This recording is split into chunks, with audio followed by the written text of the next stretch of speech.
کیوں کروں میں آپ کے ساتھ یہ ڈیل؟ ذرا مجھے فائدہ بتائیے۔ کیوں کروں میں آپ کے ساتھ یہ ڈیل؟ ذرا مجھے فائدے تو بتائیے، اور ایسا فائدہ بتائیے جو مجھے ہو، آپ کو نہ ہو۔ وہ کرسی سنبھال کر سامنے کھڑے اس آدمی سے مخاطب ہوا جس کی عمر 50 سے 60 کے بیچ تھی۔ دامیار شاہ، زیادہ فائدہ نہ صحیح لیکن کچھ حد تک آپ کو بھی فائدہ ہے۔ اگر ہم یہ شیمپو کی ایڈ مارکیٹ میں لانچ کرتے ہیں تو آپ کی کمپنی سے اسے اچھی خاصی پروموشن ملے گی، لیکن ہماری کمپنی انویسٹ کرے گی اس پر۔ اچھا، مطلب پیسہ سارا آپ لگا رہے ہیں؟ اس کی بات کاٹتے بولا، نہیں 70%۔ وہ آدمی سکون سے بولا جیسے اسے یقین ہو کہ یہ ڈیل سامنے بیٹھے اس بد دماغ اور مغرور انسان کو پسند آئے گی۔ نامنظور۔ پروموشن بھی ہم کریں، پیسہ بھی ہم لگائیں تو پھر یہ شیمپو بھی ہم ہی بنا لیں گے، آپ کو اس میں کسی طرح کی زحمت کرنے کی ضرورت ہی کیا ہے؟ وہ ہنستے ہوئے ڈیل کینسل کر رہا تھا۔ اس بزنس میں کم از کم ہمیں ہر مہینے کا کروڑوں کا پروفٹ ہے۔ اس پروفٹ میں 30% آپ کا ہوگا اور 70% ہمارا، اور میں یقین سے کہہ سکتا ہوں کہ اس بزنس میں ہم محض 5 مہینوں کے اندر ہی لگائے گئے پیسے واپس پورے کر لیں گے۔ دیکھیے دراصل مجاہد صاحب، ماڈل کون سی لے رہے ہیں آپ؟ وہ اس کی بات کاٹتے ہوئے ذرا بیزار انداز میں بولا، سارا راجپوت۔ آپ کو پتہ ہے وہ پہلے بھی 4-5 ایڈز میں کام کر چکی ہیں اور کافی ٹیلنٹڈ ہیں۔ میں آپ کی کسی ٹائم پاس گرل فرینڈ کی بات نہیں کر رہا، ماڈل کی بات کر رہا ہوں جناب۔ اس ایڈ کے لیے اگر میں اپنا پیسہ لگاؤں گا تو کم از کم سارا راجپوت میری پسند ہرگز نہیں ہوگی۔ ٹھیک ہے تو آپ ڈیسائیڈ کر لیں، اگر آپ اس ایڈ کے لیے سارا کو ایکسیپٹ نہیں کر رہے تو ہم کوئی اور دیکھ لیں گے، سارا کو کہیں اور۔ میری کمپنی میں یہ لڑکی نہیں آئے گی، اور کوئی اور لڑکی کی بات کی جائے تو آج کل وہ کافی ہٹ جا رہی ہے، جسے ابھی پیچھے ایک اور ایڈ میں کام کیا تھا جس نے، کیا نام تھا اس کا، وہ ہاتھ کی چٹکی بجاتے ہوئے سوچ رہا تھا، رابعہ انجم۔ سر وہ لڑکی تھوڑی دوسری ٹائپ کی ہے، وہ اس کی طرف دیکھتے ہوئے سمجھانے والے انداز میں بولا۔ دوسری ٹائپ کی ہے؟ اس نے اس کی بات دہراتے ہوئے سوالیہ انداز میں پوچھا۔ وہ کاسٹنگ کاؤچ کے چکر میں نہیں پڑتی۔ ہم کیا آپ کو اتنے بے رحم لگتے ہیں کہ ہم انہیں کاسٹنگ کاؤچ کے چکر میں ڈالیں گے؟ آپ بلائیں تو انہیں بتائیں دامیار شاہ میٹنگ چاہتا ہے اکیلے میں، وہ پرسکون انداز میں کہتا سیٹ کی پشت کے ساتھ ٹیک لگا چکا تھا۔ ٹھیک ہے میں پیغام پہنچاتا ہوں، لیکن کیا یہ ڈیل آپ تیار ہیں کرنے کے لیے؟ اس نے پھر سے پوچھا۔ جب دامیار نے ذرا سا چہرہ پھیر کر اس کی طرف دیکھا، رابعہ انجم جی پر ڈیپینڈ کرتا ہے، اگر وہ پسند آئی تو آپ کی آفر بھی پسند آئے گی، یو کین گو ناؤ۔ وہ بات ختم کرتے اپنے موبائل پر مصروف ہوا، جبکہ وہ بھی نا امید سے اٹھ کر باہر کی طرف آ گئے۔ انہیں پتا تھا کہ رابعہ انجم کے نہ تو اس طرح کے کوئی افیئرز ہیں اور نہ ہی وہ کبھی اس طرح کے کاسٹنگ کاؤچ کا شکار ہونے والی ہے۔ اس کی طرف سے تو صاف انکار آنے والا تھا، مطلب صاف تھا کہ یہ ڈیل بھی انکار میں ہی بدل چکی۔ انہیں دامیار کی طرف سے زیادہ مدد کی ضرورت نہ تھی، بس اس کی کمپنی ٹاپ پر تھی، جو بھی اس کمپنی کے ساتھ کام کرتا راتوں رات کامیابی کی سیڑھیاں چڑھنے لگتا۔ بس اسی لیے وہ یہاں اس سرفرے نواب کے پاس آ گئے، ورنہ ان کا کوئی ارادہ نہ تھا اس کے ساتھ کام کرنے کا۔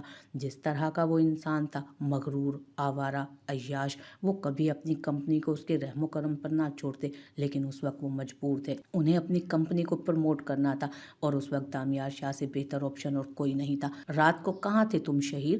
رات کے کھانے میں تم ہمارے ساتھ شامل کیوں نہیں تھے؟ کب واپسی ہوئی تمہاری؟ ناشتے کی ٹیبل پر سب لوگوں کے دھیان باریک بھائی کی طرف چلا گیا۔ جی بھیا، میں تو گھر پر ہی تھا، آ گیا تھا میں جلدی۔ آپ عزا سے پوچھ لینا، بولو نا میں جلدی آ گیا تھا۔ وہ اس کی طرف دیکھتے ہوئے بولا جو اب کالج یونیفارم میں بالکل تیار بیٹھی ناشتے کی پلیٹ پر ایسے جھکی تھی کہ اب کبھی نظریں نہ اٹھائے گی۔ ہاں بھیا تو 10 بجے سے پہلے آ گئے تھے، کھانا بھی میں نے ہی دیا تھا۔ اللہ اللہ، سوری، کھانا کھاتے ہوئے جھوٹ بولنا بہت گناہ ہے، لیکن جھوٹ بولنا ہی گناہ ہے، لیکن اب تو گناہ ہو گیا نا، معاف کر دیجیے گا۔ وہ دل ہی دل میں خدا سے دعائیں مانگ رہی تھی۔ اچھا تو مجھے ایسا کیوں لگا جیسے رات کو 1 بجے کے قریب کوئی دروازے پر تھا؟ انہوں نے گھور کر اس کی طرف دیکھا۔ ہائے، کون ہو سکتا ہے رات کو دروازے پر 1 بجے کو؟ دادی اور امی نے گھبرا کر سینے پر ہاتھ رکھ لیا تھا۔ اللہ جی، دہشت گردوں کا زمانہ ہے، کب کوئی کیا کر دے پتہ ہی نہیں چلتا۔ دادی امی کا تو دل بیٹھتے ہی دھڑکنے لگا تھا۔ کوئی کچھ نہیں کرتا دادی امی، آپ آج کے زمانے کی عورت ہیں، ذرا سی بات پر گھبرا کر دل نہ تھام لیا کریں۔ زبر نے شہیر کا اشارہ سمجھ کر فوراً بیچ میں کودنا ضروری سمجھا، جبکہ ایسا بہت کم ہوتا تھا کہ زبر کھانے کے دوران کسی اور چیز پر توجہ دے۔ وہ خاندان میں سب سے زیادہ اکڑو اور غصے والا مشہور تھا، بھوک کا انتہائی کچا، پورا شہر اسے ظالم اور جابر سب انسپکٹر زبر شاہ کے نام سے جانتا تھا۔ ارے بیٹا، مجھے ہی تو ڈر لگا رہتا ہے، بس اللہ پاک سب کو اپنے حفظ و امان میں رکھے۔ وہ دعائیں مانگ رہی تھیں جبکہ باقی سب کے چہروں پر مسکراہٹ تھی۔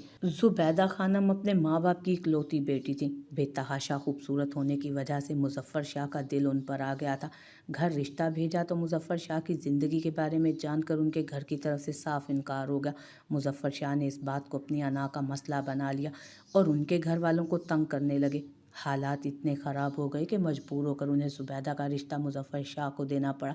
ज़ुबैदा ने भी किस्मत का लिखा समझकर मुजफ्फर का साथ कबूल कर लिया, लेकिन उनकी अय्याशियाँ और आवारा गर्दियाँ दिन ब दिन बढ़ती चली। आए दिन शराब नोशी करना, अपने ही घर को कोठा बनाकर आधी आधी रात को आवारा बदचलन औरतों को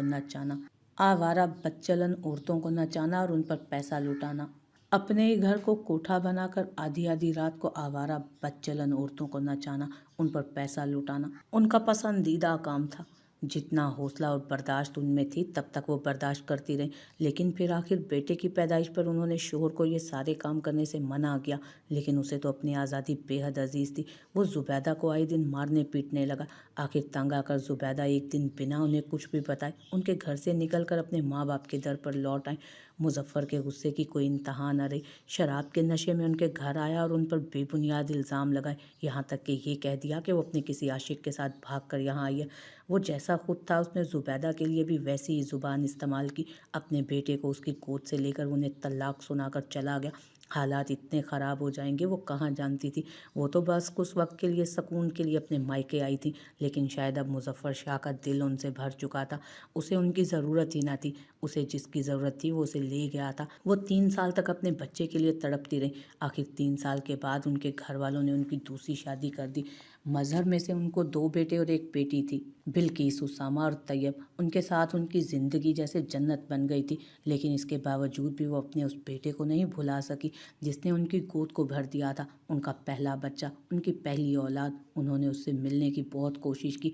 वक्त का काम था गुजरना और गुजरता चला गया। मज़हर ने कभी उन्हें मुर्तज़ा से मिलने नहीं दिया और जब 17 साल की उम्र में उन्होंने अपने बेटे को नज़र भर कर देखा था तो उन्हें अंदाज़ा हुआ कि वो उनका बेटा था ही नहीं।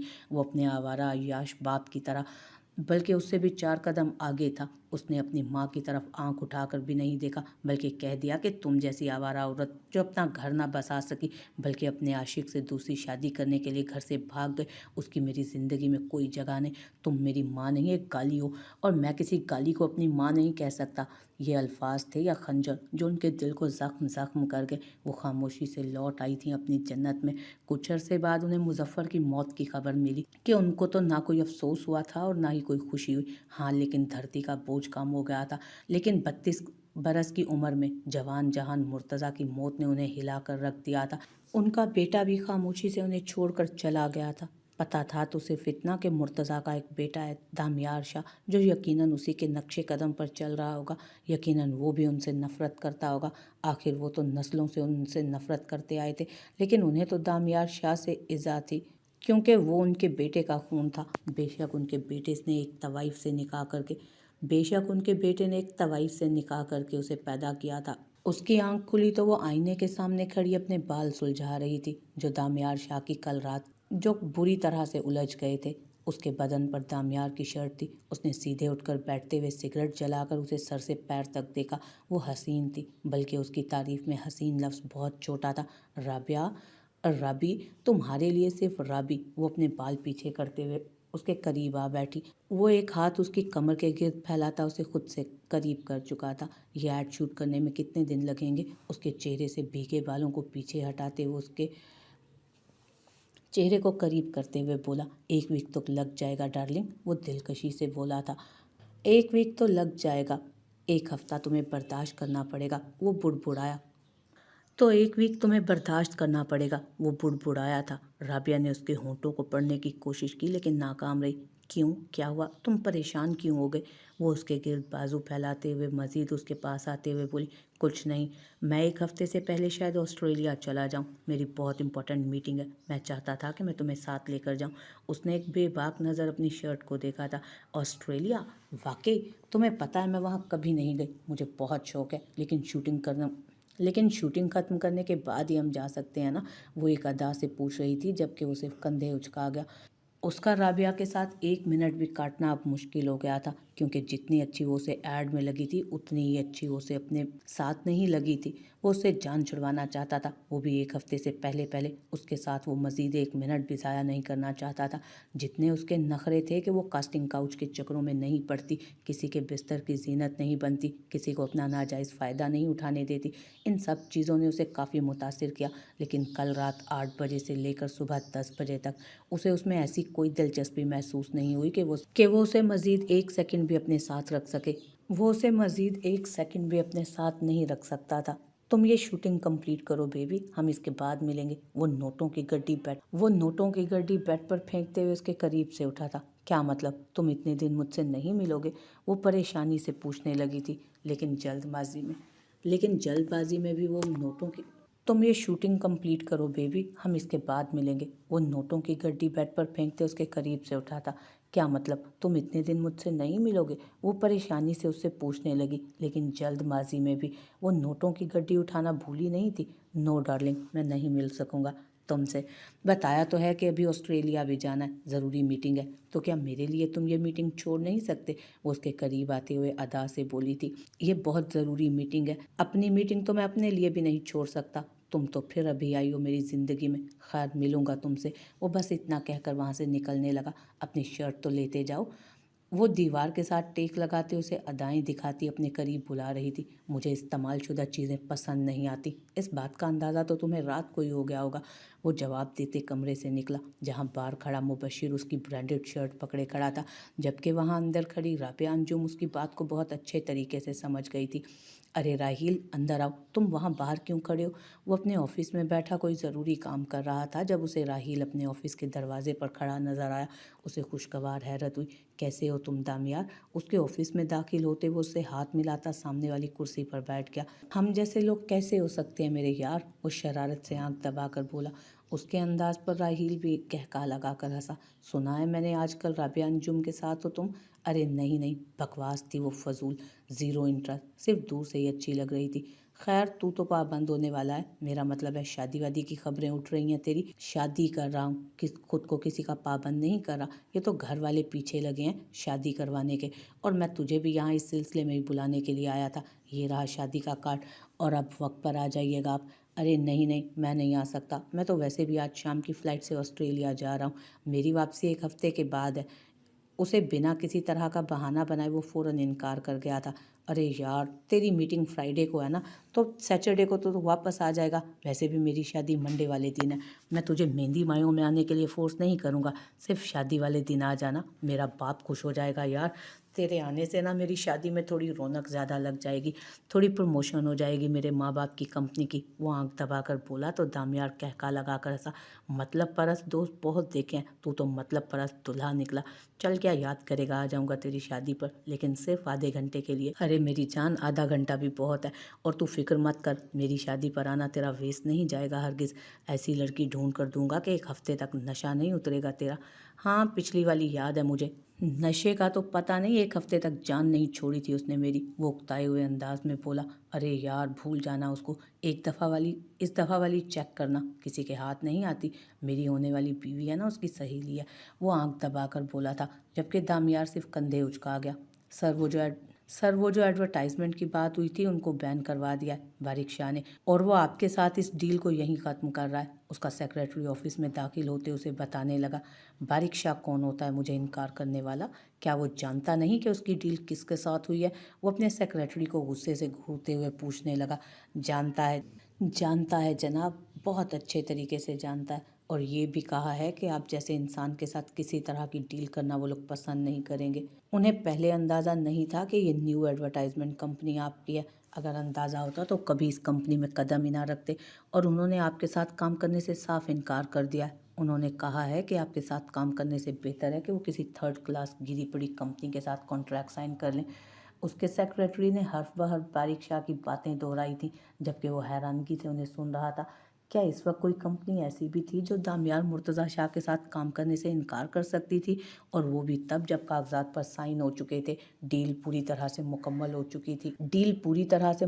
चुकी थी। सिर्फ ये जानकर कि इस कंपनी का मालिक दामियार शाह है, बारिक ने उसके साथ काम करने से इनकार कर दिया था। कौन है ये बारिक शाह? मिलना है मुझे इससे, अभी के अभी अभी के अभी मेरी इसके साथ मीटिंग फिक्स करवाओ, मैं भी तो देखूं कि आखिर कौन है जो मेरे साथ कॉन्ट्रैक्ट साइन करके इनकार कर रहा है।